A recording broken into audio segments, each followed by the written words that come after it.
নমস্কার বন্ধুরা, স্বাগত জানাই আমার ইউটিউব চ্যানেলে আর একটা নতুন ভিডিও ভেটকি মাছের পাতুরির রেসিপি নিয়ে। আমরা বাঙালিরা মাছে ভাতে বাঙালি, সেহেতু এরকম ভেটকি মাছ আর তার সাথে যদি গরম ভাত হয়ে যায় আর কিচ্ছুই দরকার নেই। চলো আজ এরকমই সহজ পদ্ধতিতে আমি যেইভাবে ভেটকি মাছের পাতুরি রান্না করি ঠিক সেই রকমভাবে এই রেসিপিটা তোমাদেরকে জানাই। প্রথমে এখানে 5টা মাছ নিয়ে নিয়েছিলাম ভালো পিস দেখে, তারপরে নুন, হলুদ আর সামান্য একটু ভিনিগার নিয়ে নিয়েছিলাম। যেহেতু লেবু ছিল না, তোমরা ভিনিগার না দিয়ে লেবুটাও দিতে পারো। এটা 15 মিনিট ম্যারিনেট করে রেখে দিতে হবে, যাতে নুন আর ভিনিগারের টক ভাবটা মাছের সাথে একদম মিশে যায়। তারপরে নিয়ে নিয়েছিলাম বাদাম আর আমন্ড। যেহেতু কাজু খেলে আমাদের বাড়িতে অ্যালার্জির প্রবলেম আছে, সেই জন্য বাদামই নিয়ে নিয়েছিলাম, আর কাঁচা লঙ্কা তারপরে পেস্ট করে নিলাম।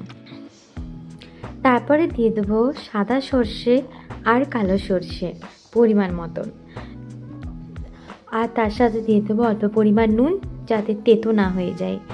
তারপর এটাকেও পেস্ট করে নেব। তোমরা পারলে একসাথেও পেস্ট করে নিতে পারো, আমি আলাদাভাবেই পেস্ট করেছিলাম।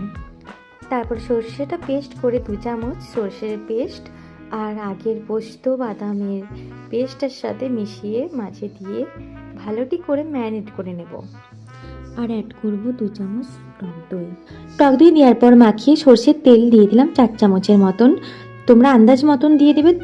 তারপর ওটাকে ভালো করে মাখিয়ে সরিয়ে রেখে আমি পাতাগুলোকে সেঁকে নেব ভালোটি করে।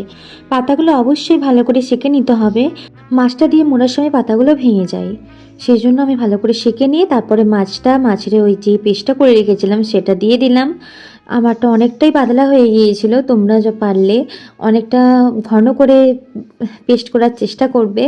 এই উপকরণগুলো দিয়ে শিলে পেস্ট করলে খুবই ভালো হয়।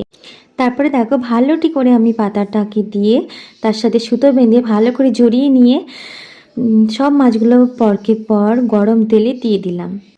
তারপর ঢাকা দিয়ে লো আঁচে 7 মিনিটের মতন রাখবো। তারপর আবারও ঢাকা খুলে 7-8 মিনিট পর মাছগুলোকে উল্টিয়ে আস্তে আস্তে উল্টাতে হবে, উল্টিয়ে আবারও আমি ঢাকা দিয়ে 7-8 মিনিটই রেখে দেবো। অবশ্যই লো ফ্লেমে রাখতে হবে, তাহলে সেদ্ধটা ভালোভাবে হবে।